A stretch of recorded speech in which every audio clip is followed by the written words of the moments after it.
નમસ્કાર વિદ્યાર્થી મિત્રો, બીસીએ સેમેસ્ટર 6 ને પાયથન સિલેબસમાં આગળ વધીએ તો આપણે લાસ્ટ લેક્ચરમાં લોગિંગ ઇન પાયથન જોયું હતું. આજે આપણે જોવાના છે પાયથન વિથ એક્સએમએલ અને મોસ્ટ આઈએમપી ટોપિક છે પાયથન વિથ એક્સએમએલ. દર વર્ષે એક્ઝામમાં પૂછાય છે. તો પાયથન એક્સએમએલ સાથે કેવી રીતે કામ કરે, પહેલા તો આપણે પાયથન વિશે જાણીએ છીએ ને એક્સએમએલ વિશે જાણીએ છીએ. ફર્સ્ટ સેમેસ્ટરમાં HTML, DHTML, XML ને જાવાસ્ક્રિપ્ટ આવું આપણે જોયું હતું. એના અનુસંધાને ધ્યાનમાં રાખીને પાયથન છે XML સાથે કેવી રીતે વર્ક કરે છે તો એ આપણે જોઈએ. Python with XML. Let us start with Python with XML processing. First of all તો XML વિશે આપણે ઇન્ટ્રોડક્શન મેળવીએ. XML is a portable open source language that allows programs to develop application that can be ready by the other application regardless of operating system and or development language. હવે તમને ખ્યાલ છે કે XML છે ને એક database જેવું કામ કરે, ફાઇલમાં ડેટાને સેવ કરવાનું કામ કરે છે. ઘણી બધી જગ્યાએ ડેટાબેઝનો ઉપયોગ ન કરતા હોય તો XML નો ઉપયોગ કરીને ડેટા અથવા ફાઇલને સેવ કરી શકાય છે. તો what is XML? The XML full form that is called Extensible Markup Language. Is a markup language like HTML or SGML. એટલે SGML એટલે Standardized Generalized Markup Language અથવા Standardized General Markup Language. આ પણ એક લેંગ્વેજ છે જે આપણે ઉપયોગ કર્યો નથી પણ જનરલી HTML ને XML જેવું જ કામ કરે છે. SGML નું ફૂલ ફોર્મ એકવાર યાદ રાખજો પાછું, Standard Generalized Markup Language. This is recommended by the World Wide Web Constitute, W3C, is available in open standard. XML is extremely useful for keeping track for small to medium amounts of data without required SQL based backbone. આપણે હમણાં જ વાત કરી કે ડેટાને સેવ કરવા માટે without database XML નો ઉપયોગ કરીને ડેટા કે ફાઇલને સેવ કરી શકાય. મેં જે સિલેક્ટ કરેલું છે એ જોજો કે XML is extremely useful for keeping track of small to medium amounts of નાનાથી મોટા data without requiring SQL based backbone.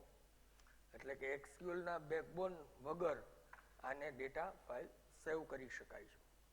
જોઈ XML parser architecture and APIs. XML એટલે Extensible Markup Language and API એટલે Application Program Interface. The Python standard library provides a minimal amount of interface work with XML. એટલે કે Python છે XML સાથે કામ કરે છે. The two most basic and broadly used API XML data SAX and DOM. SAX એટલે Simple Structure of XML. Structure of XML એવું પણ એનું ફૂલ ફોર્મ થાય છે. DOM એટલે Document Object Model. Simple API for XML એટલે કે SAX. Here you register callback for events of interest and that may parser proceed through the document. When your documents are large, you have memory limitation. It reads this entire new store.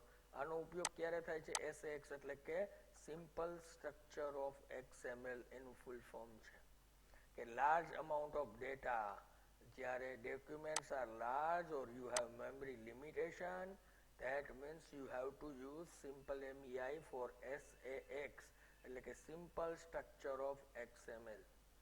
Next is DOM. તો Document Object Model. DOM નું full form છે Document Object Model. બે API આવે છે Python ને XML સાથેના. SAX એટલે કે Simple Structure of XML API અને બીજું DOM API. DOM API નું ફૂલ ફોર્મ છે Document Object Model. હવે જોઈએ એ શું કામ કરે છે. This is a World Wide Web Consume recommendation wherein the entire file is ready to memory and stored in the hierarchical tree-based representation of XML. SAX obviously cannot process information of DOM working with large files, and DOM exclusively can really kill your resources, especially lot of small files. તો જોઈએ એક XML file બનાવેલી છે. પહેલા તમારે શું કરવું પડશે તો કે નોટપેડ ફાઇલમાં આ ડેટા લખવો પડશે અને ઈ ફાઇલ .xml કરીને movies.xml કરીને ફાઇલને સેવ કરજો. તમને ખબર છે કે કોઈ પણ XML ની અંદર સ્ટાર્ટ અને એન્ડ ટેગ કમ્પલસરી છે.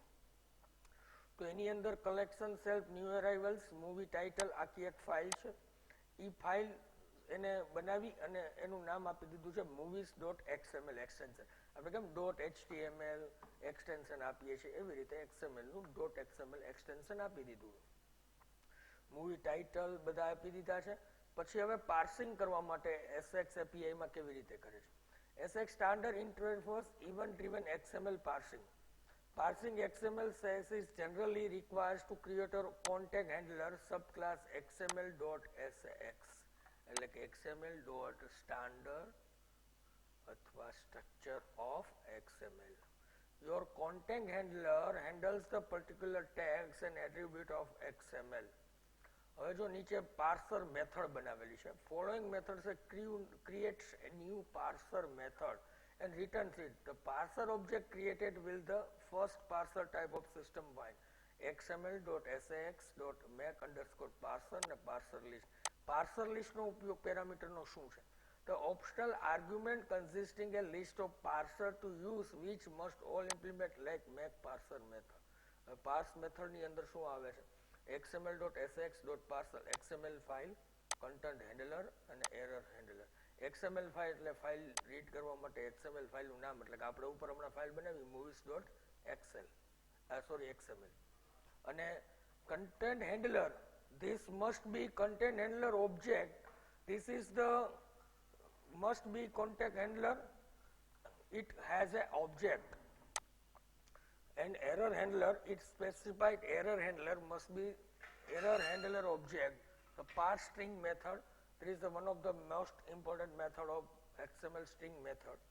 There are three arguments: XML string, content handler and error handler. એટલે XML string એટલે means what? This is the name of XML to string the read from. કે ડેટાને read કરવા માટે આપણે આપણા ઉપર એક ફાઇલ ક્રિએટ કરી movies.xml. જે તમને ખ્યાલ છે કે એ નોટપેડ ફાઇલની અંદર કોડ લખેલા છે એને કંટ્રોલ એસ કરીને ફાઇલ મૂવીઝ અને એક્સટેન્શન આપ્યું XML, જેમ આપણે HTML માં એક્સટેન્શન આપતા .html એવી રીતે. બીજું છે content handler. This is must be control header object એટલે કન્ટેન્ટ હેન્ડલરનો ઓબ્જેક્ટ એડ કરવો. Number 3 is error handler. એ તો આપણે ખ્યાલ છે કે એરર હેન્ડલરનો પણ ઓબ્જેક્ટ ડિક્લેર કરવો પડશે. It specified error handler must be SAX એટલે કે simple structure of XML. That is the full form of SAX. Error handler object. નીચે એક્ઝામ્પલ છે. જો પેલા ફાઇલને ઇમ્પોર્ટ કરાવી છે import xml.sax, પછી મૂવી હેન્ડલર નામનો ક્લાસ ક્રિએટ કર્યો છે. એમાં પેલું કન્ટેન્ટ હેન્ડલર નામ આપ્યું છે, બીજામાં એલિમેન્ટ્સ એટ્રીબ્યુટ્સને કોલ કર્યા છે. આ અલગ અલગ એની ફાઇલો છે. આ ફાઇલ તમને તમારી સાથે આની અંદર વિડીયોમાં મળી જશે. અને પછી નીચે XML રીડર અને કન્ટેન્ટ હેન્ડલરની મેથડ કોલ કરી છે અને અહીંયા પાર્સ કરીને movies.xml ફાઇલ જે આપણે હમણાં બનાવેલી છે એ આ જરા સમજી લેજો. ક્રિએટ XML રીડર કેવી રીતે હોય. પાર્સ આર ઇક્વલ ટુ xml.sax.make_parser. એમાં તમને ખબર છે કે આપણે આર્ગ્યુમેન્ટ પાસ કરી 3 XXL handler, features names and 0. પછી ઓવરરાઇડ મેથડ કરી છે કન્ટેન્ટ હેન્ડલરની.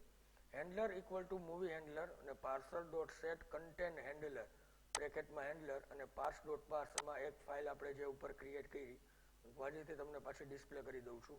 અહીંયા એક ફાઇલ ક્રિએટ કરી છે જે આટલો પાર્ટ મેં જે સિલેક્ટ કરેલો છે એ movies.xml ફાઇલ છે, જે ફાઇલને આપણે સેવ કરી છે અને નીચે એનો કોલ કરાવેલી છે movies.xml અને પછી રન કરશો એટલે તમારી સામે ફોલોઈંગ રિઝલ્ટ આ રીતે આવશે. તો આને કહેવામાં આવે છે Python with XML. Okay, thank you.